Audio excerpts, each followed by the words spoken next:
1763. It's not all that unusual, thankfully, to be graced with the beautiful presence of many lovely ladies, like I said this afternoon. As you see, we're only 2.5 miles away. You can make out as far as Savannah. 2.5 miles just to the left of Hutchinson's Island there. The presence of such dear ladies does much to raise the spirit of the noble defenders here in 1763. Now, to any gentlemen here, between the age of 18 and 45, I trust you have a good reason for not being in a uniform like me. For surely you're aware of the Conscription Act. In April last year, 62, it said that unless you own 20 slaves or more, very few people can afford that, unless you have a skilled trade needed in a factory for the war effort, or unless you can afford to hire a substitute to fight in your stead, well, then you'll be serving the ranks. So I trust you have a good reason to say no more. I'll just leave it at that. You're too old. Delighted that you're coming today. Now, pray tell, did any of you come here on a boat today? Well, that's very unusual. See, up until just a little while ago, the only way you could come here to this port would be on a boat, because this is actually an island known as Salter's Island. So we are surrounded by swamps and marshes, cattails, alligators, rattlesnakes, water moccasins, and the like. However, we have a railroad that's been constructed from some old Indian mounds close to Savannah, right in front of our fort. So you must have come in by the railroad today to get here. Now you can also see for miles across the river on the low-lying rice plantations in South Carolina. Now, as you I'm sure have already noticed, the Great Savannah River divides on both sides of Hutchinson's Island. The river also divides about 3 miles downriver, going around both sides of Elba Island. But you can see, one way in, one way to Savannah. It's right under the guns of our fort here. It is 550 to 700 yards across the river there in South Carolina. Savannah's always lived to die by the river. Any ship that comes up or down is right under the guns. Also, the Savannah River is anywhere from 12 to 20 feet deep, depending on the tide. So if you're a ship captain trying to make it 10 miles up the twisty, winding curve of the Savannah River, all the way up to the deep port, Savannah, you have to be very careful, lest you stand a good chance of running aground at low tide. Unless you can make it right here. Right here, the two channels of the river come together. There's always at least 5 fathoms. For landlubbers like me, that's at least 30 feet deep at all times. So that's the only safe place to drop anchor between Savannah and the ocean. Again, it's right under the guns of our fort. So hopefully you can appreciate how important this ground is, how important this ground is, so that in 1777 we had patriots out here defending Savannah. Also, the War of 1812, we have to fight those bloody British again, keep our independence, and be a respectful young republic. What we're standing on is constructed. See, those patriots had an earthen battery in 1777. What happens every time it rains to an earthen battery, do you reckon? Yes, it erodes away. It turns into mud. And since we're in the middle of a swamp, it's actually known as the Mud Fort. And those men are out here for a few short months before 2/3 of them are dead or dying from malaria, yellow fever, dysentery, and such. So the Mud Fort actually is abandoned. In less than a year after it's abandoned, 3,000 Hessians and Highlanders fighting for King George and the British right after Christmas in 1778 sail right past the abandoned ruins of the Mud Fort, drop anchor 5-fathom hole, start offloading men on Sheridan's plantation. Now, some of you may have come on an old causeway in the middle of swamps and marshes, known as Woodcock Road, to get to this fort today. If any of you did, if you look out the window of your wagon, you can see there's still swamps and marshes all around. And that's a narrow, skinny causeway. Well, those British had to march up that very same causeway, Woodcock Road, only 2 abreast. Standing in their way at the high ground close to President Street were about 50 Continentals. The rest of the 800 Americans were back in Savannah. Those patriots got off one volley, but those British fixed bayonet, pointed the cold steel, pushed them right off the hill. They then swung around, launched a frontal flank attack, so that within 10 hours of the British showing up, 1 star, 1 stripe, and then torch mark flag. We did not get Savannah back to the British till the war was about over. So because this fort was abandoned, Savannah fell just like that. So, it looks like we have to fight the British again in 1808. What we're standing on is built. The whitewashed brick from that building right behind you, the powder magazine that wraps around, really where the big old stairs start to come up, this is the original Fort James Jackson. Built in time for the War of 1812, the oldest standing brick fort in Georgia. Now, the War of 1812, we have 12 24-pounder guns up on top of this parapet here. We have a simple wooden palisade wall. There's no moat, crossover, anything like that. But since these men are here and the fort doesn't erode every time it rains, since you have a brick masonry fort, the British never launched their own invasion against Savannah. The war ends before they launch their impact. So without a shot being fired, we do our job. We defend Savannah for 1812. But now here in 1863, when this time we're not fighting that tyrant King George, we're fighting the tyrant Abraham Lincoln, we are once again defending our fair city Savannah. We have 8 great guns on our parapet here in 1863. Now do you see the old ugly thing right there behind it? In 1863, we're not going to have a powder magazine like that is right there. But what we are going to do is we're going to have walls of dirt in between each of our 8 guns. That way, if the Union fires a shot, one shot from their cannon won't go through multiple cannon or multiple gun crews at the same time. So we call them traverses. So we have traverses between each of our 8 guns. Excellent. Now let's get to drill. This right here is my 32-pounder Seacoast gun. Being a 32-pounder, she can fire a 32-pound solid shot like this. Now, if any of y'all want to hold this doesn't look very impressive. If you care to hold this, both your hands behind your toes. It's really good. Yes, ma'am. That's 32 pounds. All right. 32-pound shot. Good. So again, it doesn't look that big, but if you fire this into a wooden ship, it's going to put a big old hole in it. It's going to splinter that wood very handily. Do a lot of damage to that ship. 132-pound shot. Very well. All right. So with my 32-pounder gun, notice the shape of this ball. It's a round ball. It's a round barrel on the inside. So rattles a little bit going in, rattles coming out. I can hit the broadside of a barn. Get up to about 1.25 miles. Yeah, it's about half a mile across the river to South Carolina. So I can easily blow any ships out of the water. Very handily. So 32-pound solid shot. We also, however, are going to build a hot shot furnace on our parade ground. So that way we can take giant tongs, set that in the furnace, heat it up to it's glowing red cherry hot. Then we can put a wool bag of powder, and we can put wet wad or a wooden disc. Important to remember that step, and then put the hot shot down. If we fire quickly, the gun won't blow up to pieces, but the gun will fire. If we have glowing red hot shot crashing into a side of a wooden ship, as well as the med, catch the ship on fire. Fortunate, if the powder magazine of that ship really can blow powder from their cannon, both of them must protect their explosion. So we have hot shot, solid shot. The other main type of ordnance, grape shot. It's kind of like a cluster of grapes. You fire this though, the ends fly out, the rings fly out, so instead of one big old ball, you have 9 smaller balls. So while we probably can sink a ship with grape shot, we can do a lot of damage. It's rigging, mass, and then firing like it does. So that's the other main type of ordnance we're going to fire. Now you see a problem with this. Powerful Union Navy, where most of their ships are. We have wooden ships. This is great against wood, but there's a powerful new type of warship that we're now battling against. Many of you good citizens kindly tell me what we're facing here now? Ironclads? Ironclads, exactly, ma'am. If you fire that solid shot in an ironclad, what's it going to do? Bounce off. Bounce right off it, exactly.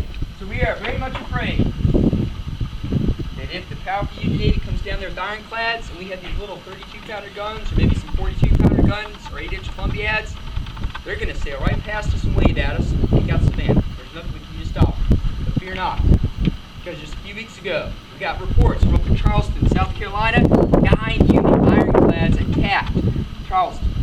Their river defenses are very similar to ours. And I'll tell you more of our river defenses in a moment. But in the course of this battle, we fired 2,209 shots. In reply, they fired 134. Now granted, they fired 430-pound shots back at us, but each of their monitor type ironclads have 2 guns. So that just goes to show, if you hit them hard enough, and if you hit them enough times, we actually sunk one of their ironclads. So our spears are much height damage. So, having said that, you know our capabilities. Now, you have to understand how she can operate. Now here's the thing. Our parapet right now, the parapet is raised up. Imagine you're standing on dirt. That means the top of this parapet is going to come up to say my nose. The great news is that's going to give us more protection if we're being shot at. However, in order to load her, I must worm, sponge, and ram her through the muzzle. So unless I want to jump up on top of my parapet and risk being cut in half by shot and shell, we have to run her from battery, like we've done right here. You have to chalk the wheels, do our business, and then run her back in battery before we fire. And here's the thing, she weighs 7,000 pounds without her carriage. Just this part alone weighs 7,000 pounds. 4 men, 2 on this side and 2 on that side, are supposed to do this work. Run her in and out of battery. So may one of you kindly tell me, how are 4 men supposed to run her in and out of battery? You got ropes? That That's a great idea, sir. We have our 6-pounder gun with an old-fashioned naval carriage. We can use ropes to run her in and out of battery with the naval carriage. Thankfully, we have something a little quicker than ropes. When you're on their track, I had a young visitor come and say, eat a lot. I don't know what we could eat to allow us to give us the strength to be able to push it by ourselves. So we have something else that we can use, actually. Good old leverage. I was going to say leverage. Hand spikes. So if I use this hand spike right here, and if I pull up, the other man right here, he can go ahead and he can push down, just like so. That's going to give us the leverage to run her back. We're going to inch her. We're not going to move forward each time. We're going to have to inch her back though, and the back of the carriage needs to come back to this line right here, so we're about halfway there. Chalk the wheels, drove in, just run her back to battery. Alright, now let's imagine we've done all that work. Now it's time to aim. So I need a few volunteers. Thank you, sir, for volunteering. Here's the hand spike.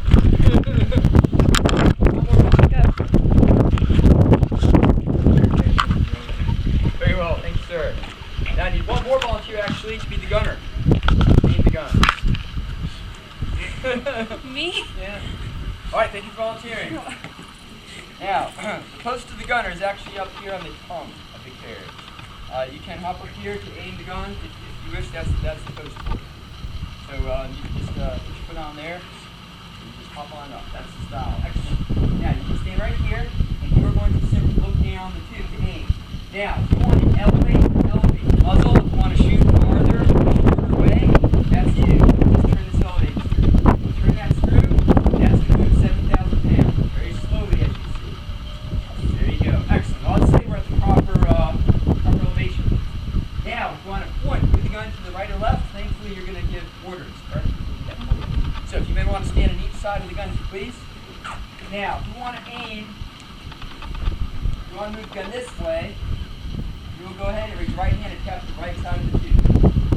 Alright? What will happen is that's the signal for you to push. You'll put your hand spike right about that, and then now mind your bounce there, you probably put a little greater angle. Good. When you push, you'll move 7,000 pounds pretty handily. Just like that. Excellent. So, if we need to go again, then you just tap right, and then you do it again.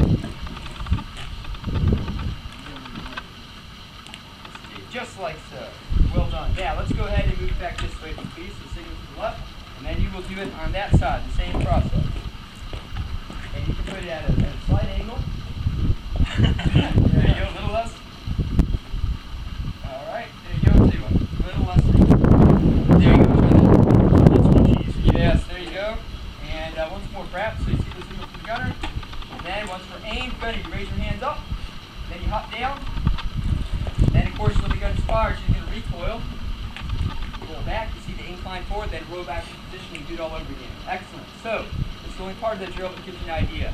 Now, if we have 7 men doing all these steps, how long do you think it should take us to load and fire one shot? Any ideas? I like the way you think, sir. I wish you could tell that to my commander. I like that a lot better than what we're expecting. We're actually supposed to do all these steps in 1.5 to 2 minutes. So, that's how much practice, how much drill we're going to have to reach that level of proficiency. Excellent. So, are there any questions on heavy artillery drill before we move on? Alright, excellent. Kindly please your hand spikes right over here. Now that you understand our gun, now let's, if you please, kindly follow me around the corner here.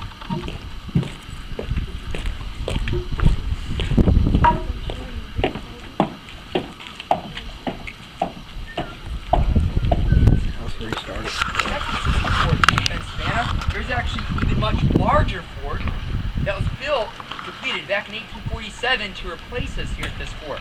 This fort, 9 miles down the river, built on Cockspur Island, and it's 2.5 miles away from the closest land. This fort down the river at Cockspur Island can mount 144 guns compared to our 12 right here. Double-decker fort, 7.5-foot thick solid brick walls at the base. Now, anyone kind of remember, what did I say I could hit the broadside of a what with my 32 pound? Well, yes, ma'am. Hopefully we're going to hit wind ships as far as the target goes, as far as the range goes. What was that, ma'am? Ironclads. Well, we are going to shoot at ironclads. We should be inside of the barn. But if she's a 32 pounder, so that means when she fires, I can pretty much assure that I can hit the broadside of a barn. At 1.25 miles. Now, is that a precise target? Not exactly. Now, it's good enough to hit any ships, all right? But that's not a precise target. Well, when Fort Pulaski is built, the only types of guns out there are smoothbore guns. And so it's thought, if you can only hit about 1.25 miles away, you're going to have to get your ships on guns, or excuse me, your cannons on guns. Sorry. Your cannons on ships. You get right close to the enemy to try to batter down those walls. But if you have 144 guns inside Fort Pulaski, you'll blow those ships out of the water before they can do it.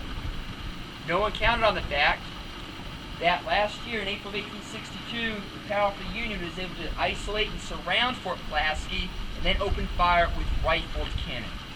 So with rifled guns, firing shots shaped very similar to this right here, conical shaped, with spiral grooves inside the barrel called rifling. By spiraling through the air, those shots from cannon can now hit the exact same place every single time.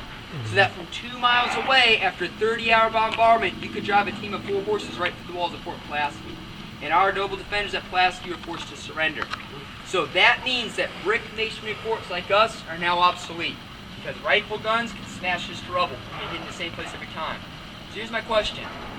We can only mount 8 guns here in an obsolete fort. This isn't going to be strong enough to save Savannah.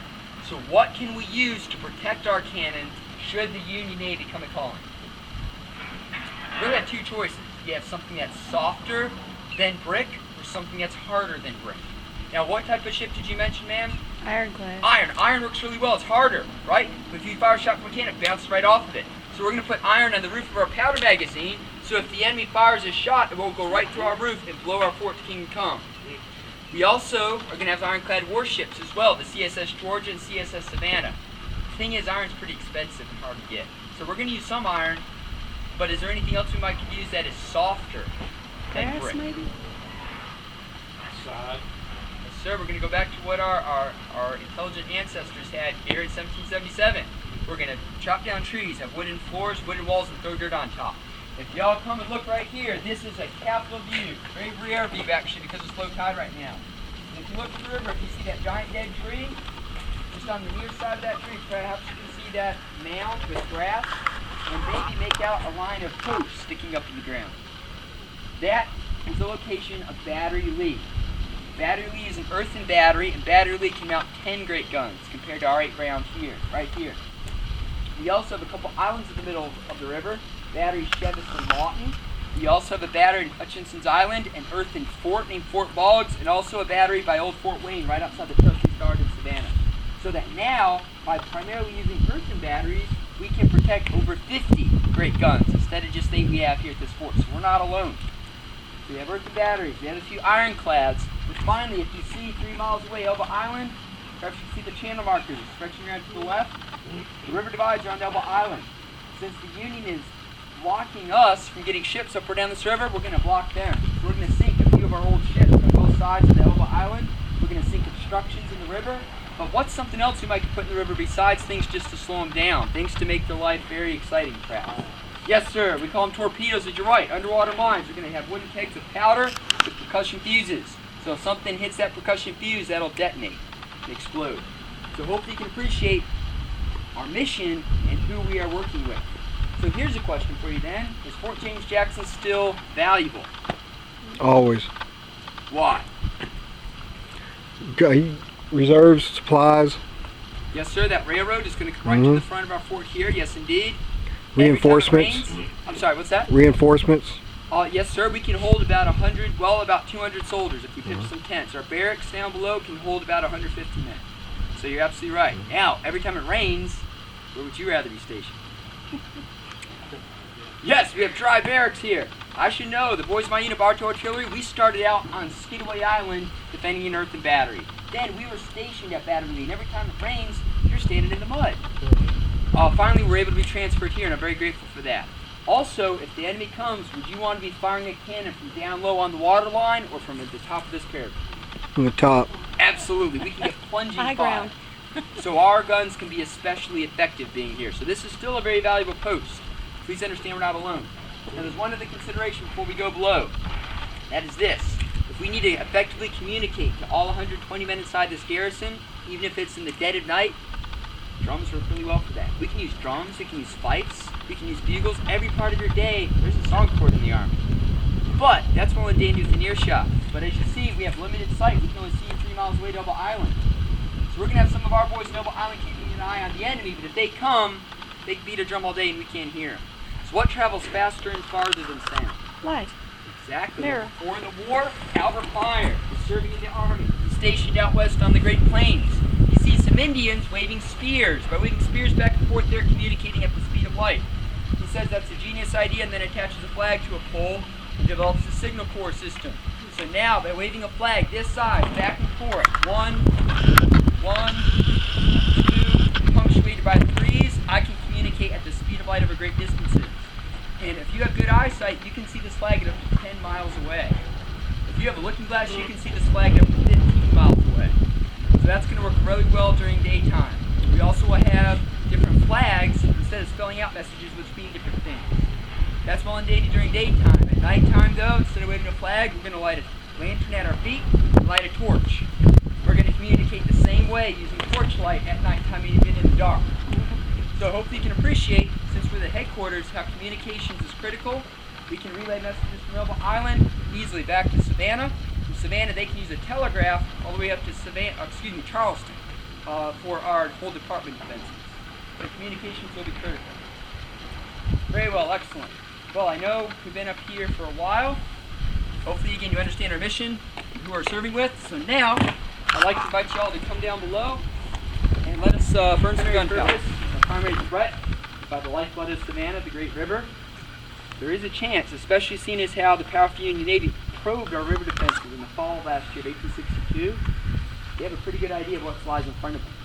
So instead of trying to blast their way up this river, there's a chance they might decide to land men on foot and try to sneak around the side or back of our river defenses using cold steel. And if they do, Battery Lee, these other batteries, they don't have any side and rear defenses. Except for Fort Boggs, which does have a side and rear defense, we're the only other position that has a side and rear defense. Thankfully for us, in the 1850s, that rotten wooden palisade wall left over from the War of 1812 is replaced with this nice brick wall. We also get a tide tunnel and a retaining wall and a moat, so that if we shut our moat at high tide, this moat is 8 feet deep full of water. Usually though we leave it open because that lets our privies be flushed out twice a day. And the tide comes in and the tide comes out. So it's a wonderful thing for many reasons. Now as you see, our brick wall here has small holes called firing ports. These firing ports allow us to be able to use small arms. Rifle muskets just like this. Be able to load and fire behind protection, then stuff up and in, and fire right through a firing port. So we do have these firing ports here, but as you see, that we have a very narrow vision. We only see straight ahead. So each of the four corners of a brick wall protrude or jut out. So these are known as demi or half bastions, and by sticking out, that allows us to see right down the side of each of our walls. And we have large firing ports for cannon to shoot right down the side of our walls. So we have 2 firing ports to this demi bastion facing that way. That demi bastion, 2 firing ports facing this direction. That demi bastion, 2 firing ports this direction. And then we have 2 facing the rice field. So we're supposed to have 8 guns to guard the side and rear of our fort. That's ideal. Then there's reality. The reality is where are most of the factories? Do we have very many in Georgia and South Carolina? Yes, ma'am, they're up north, exactly. That's why this rifle musket here stands with the Crown and London Army Company. This is imported from England. But we have even a more difficult time having cannon. So our commander here, Colonel Edward C. Anderson, has to beg and plead to get 1 out of the 8 guns we're supposed to have to guard the side and rear of our fort. The 1 gun we have is the best gun possible. This right here is my 1841 model 12-pounder mountain howitzer. Being a mountain howitzer, she's designed to be very lightweight and mobile. She's designed to be disassembled, loaded up on 3 mules, and carried anywhere those mules can go. She can be reassembled and firing in 3 minutes. So she comes in real handy, especially when we're fighting war down in Mexico. Now, altogether she weighs 600 pounds. So, if need be, we can pour fire on the enemy if they're coming that way. But if they try to sneak around, we can easily get her up and move her into any one of the 4 corners we have guarding the side of our fort. Now, being a 12-pounder, she can fire, as you can well imagine, I'm sure, a 12-pound solid shot. Now, notice she has this wooden sabot attached, unlike the 32-pound shot. One of the differences is that instead of having different amounts of gunpowder based on her range, she has a fixed half-pound charge of gunpowder. So that half-pound of charge is permanently attached. So our rounds can be made up, instead of ramming them down separately, one round. So that's going to help us to be able to load and fire more quickly. Now, if the 12-pound solid shot like this, once again, she's a smooth bore, so I can hit the broadside of a barn at up to about 1,100 yards. It's again about 700 yards across the river. So she does pack the wallop, even though being such a small gun. That's good against a hard target, but if we're under attack by hundreds of thousands of men, one 12-pound solid shot won't take him out quick enough. So at long range, our preferred ordnance is called a shell. Now notice we've drilled a hole. Fill this up with 8 ounces of gunpowder, which is quite a lot. You can then take a tie and paper fuse, cut it to the right length, insert it in that hole. That way when the half a pound of gunpowder goes off, the flames light the fuse. As it sails there, it slowly burns down. If we time it right over the head of the enemy, it can explode. Send shrapnel flying every direction, like a long-range grenade. So this is good for long-range work. The close-range work, preferred round is called canister. 300 yards or less, we're going to use this. Now, this doesn't look very intimidating, but inside here, you have 148 musket balls. And she's a smooth bore, so when you fire, it sprays out nice and even. And it's said that anyone in front of a canister like this at close range may well be turned into a cloud of pink mist. So it can be quite sickening and devastating. So you see, based on her range and based on her target, we have many different options. Very well. Now, I know it's quite warm outside today, and I appreciate y'all hanging in there. So I'll just go ahead, load and fire for you. We'll go ahead and forego drilling y'all in this gun for right now. Now, thank you for your help up there at the 32. So, I'd like to invite y'all to please kindly have a seat on the parade ground. That'll put you at the minimum safety distance. That's because I'm a private, which means I'm expendable. So if I blow myself up, it's no big deal. But if any of you get hurt, it doesn't read very well in the newspapers. Now, you're welcome to have a seat here, or if you prefer to see some shade, which I completely understand, you're welcome to grab that shade right over yonder. Yes, ma'am, if you don't mind. Thank you very much for understanding. Good afternoon. We're glad y'all are with us. So I'll be right back. Thank you for your patience. Say 800 yards away and advancing through the marshes.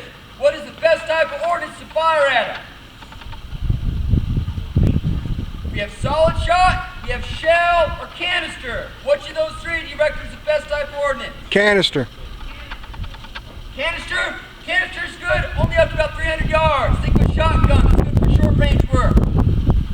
What else besides canister do you reckon? Solid shot. Solid. Good fire solid shot, but one 12-pound solid shot is only going to hit whatever happens to be directly in front of it. Well, I guess that leaves the other one. You got it. You're going to shell. Very well. So the first command shall be. I say we give them one of each. Shell. 800 yards. Load. Now we always treat a gun like it's just been fired. So notice I'm outside of the teeth of the gun away from the muzzle in case she goes off. Now if we just fire, there still might be sparks or burning embers up inside. So I take my thumb and I tan vent to suffocate any sparks or burning embers. I next take that worm, a corkscrew on the end of a long handle, and I run it down the tube of my gun. Before you open a bottle of wine, you must uncork it. So, I'm going to pull out any debris or bits of powder back from the last round. Next, I take my sponge rammer. Wet my sponge. Always gotta have a wet sponge, baby. Don't dry my bag of powder. By running this wet sponge down the gun, I'm serving as a fireman to extinguish Never any run a sparks ram burning dry, embers. dog. Once I'm sure my tube is clear and safe, I signal that I'm ready for the round. By tapping the top of the muzzle twice. Normally my powder monkey would run my round forward, but since I'm doing diminished numbers, I've got Calling my a round monkey. to a haversack. I must then ram it home. Now I'm partially loaded, but I'm not in position to fire unless I damage the wall. So using heavy artillery drill, this next command is battery, heave! So now in my opening, next command is point! I can move to the left or right using my trail spike. I can elevate the muzzle by using my elevating screw. Once I'm satisfied, I raise my hands over my head, wait for the next command, which is prime! I take out a brass priming wire, puncture a hole open in my bag of powder. Next, I take out a brass tube called a friction primer with a pull ring attached. This pull ring will allow that when the pull ring is pulled, just like when you strike a match, that friction will ignite this charge to ignite my or my charge of powder. However, if I do this by my hand, I'll damage my hand, and also I risk being crushed by the recoil of my gun. I'm going to attach that pull ring to my lanyard, so I can safely be outside of the gun. Very well. Good, everyone, ready? Mind your ears. Fire! What? Front battery, heave! Cease fire, secure the beast!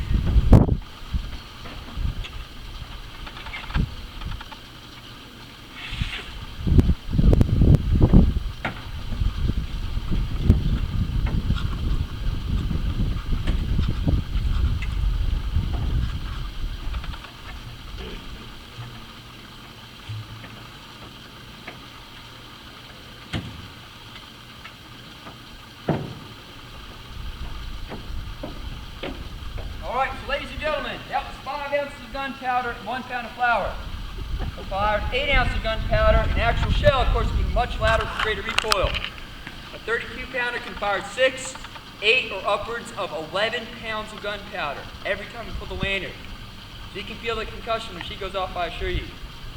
So I'm going to leave our story in May of 1863. But I hope you'll sleep better at night, knowing that the men here in the 22nd Georgia Heavy Artillery Battalion was spending an hour every single day on heavy artillery, field artillery, and on the small arms in defense of this post. All I wish to do, thank you so much for coming today, braving this hot weather, especially because you do not use your tax money to operate this fort. So it's only by you coming and paying admission we can keep those gates open and do our utmost to remember the service and sacrifice of those patriots who are here on this ground throughout 3 wars. Braving the malaria, the yellow fever, the dysentery. Their names don't make the history books. Their service and sacrifice we strive to remember here nonetheless. In defense of our Constitution, whatever precious freedom that we still have left today. I wish to thank you all so much for coming. My name is Private Bradford and I'm at your service. If anyone would like to see the rifle must be fired, I just got it all cleaned up and polished up, so I'd be delighted to fire. If you have cartridges at the ready, or if you want to go get in the shade and cool off, then you're welcome to explore the fort as well. So if there's anything I can do, please let me know. And the gun is, your gun is safe. Wish to inspector. Thank you.